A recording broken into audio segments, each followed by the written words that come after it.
Hi everyone, hope you're all well. Today is the third and last part of the video about the childbirth process and each of its stages. If you watch part 1, video 1, you remember that childbirth is divided into 3 stages. I hope you know them by now, but just in case. So, labor, pushing and birthing of the baby, and birthing of the placenta.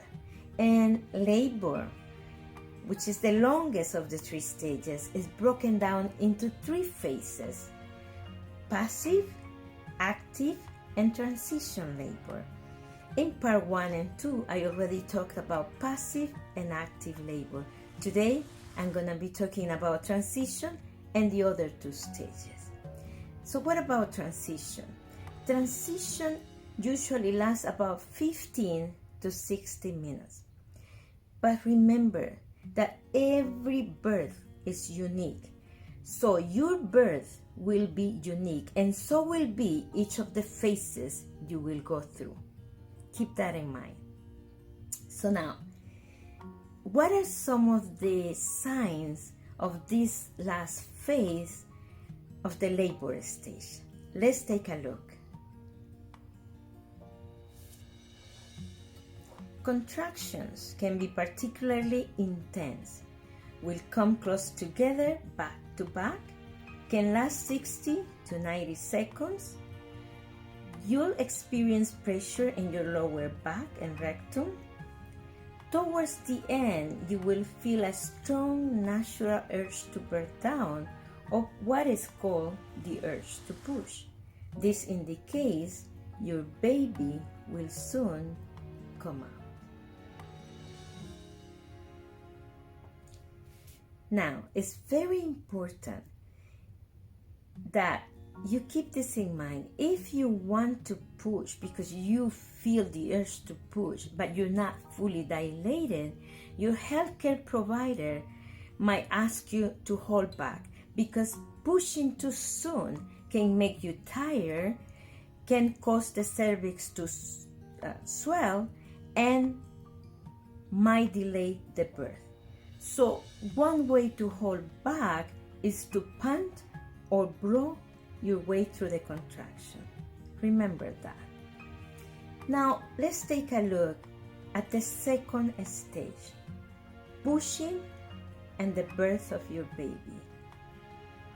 Now, you are fully dilated. It is time. It is time to help the baby through the birth canal by pushing. Now, pushing can take a few minutes to a couple of hours. It will all depend on the circumstances, whether you're a first-time mom or if you have had an epidural. But sometimes women don't even have to make much effort. Some don't even have to push at all. Labor varies from one woman to another woman. Don't forget that. Now, depending on when you're having your baby, where you're having your baby, if it is the hospital, a birth center, or your home, you will be giving birth lying on a bed, semi-recline, and we'll talk about the importance of not giving birth lying flat on your back on another baby. So hopefully semi-recline, or you might have the freedom to experiment with different positions until you find the one that feels best. Also, depending on your doctor or midwife, you might be asked to birth down with during each contraction, tell when to push, or you might be asked to push whenever you feel the need. Hopefully, you will have that freedom to push when you have the need to do it. So now that the baby is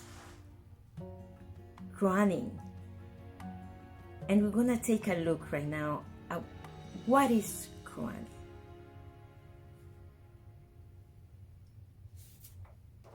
Crying is often referred to as the ring of fire in the birthing process.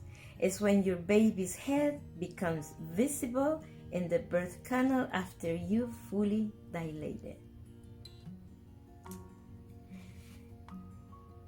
So, now that the baby's head has crowned, you will experience some sensations.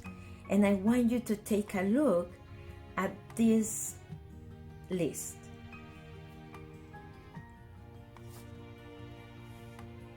Very visible contractions with your uterus rising noticeably with each, an increase in bloody show, a tingling, stinging, burning, and stretching sensation at the vagina as your baby's head emerges.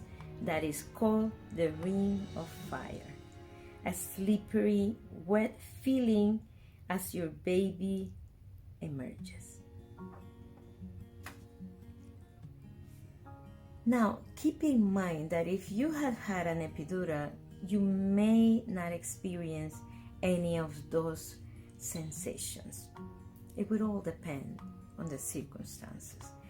And now that the baby's head is out, his body will follow shortly. Your baby has been born at this point. So now let's take a look at the birth of the placenta. Now, expelling the placenta usually takes between 5 to 30 minutes, but it can take up to an hour. You will continue to feel contractions, not as intense as the one before, but they will be close together, and you'll be asked to push to give birth to the placenta. Now, if it's taken too long, your doctor or midwife might want to pull it out to prevent bleeding. After the placenta is out, your uterus will continue to contract to help it return to its original size. And this is the miracles of birth in a nutshell. There are many more details that we will be exploring in future videos, such as pushing positions, laboring position, wide cord clamping and cutting is not recommended and should be delayed. Issues like this, topics like this, we will explore in future videos. But I hope you have enjoyed this topic. I hope it comes in handy. And I hope you like this video. If you do, don't forget to press the like button. If you would like to follow me, don't forget to subscribe and to activate the bell notification button as well, so you can be notified every time that I upload a video. Please continue to educate yourself in all aspects of childbirth. Take good care of yourself. Until next time, bye now.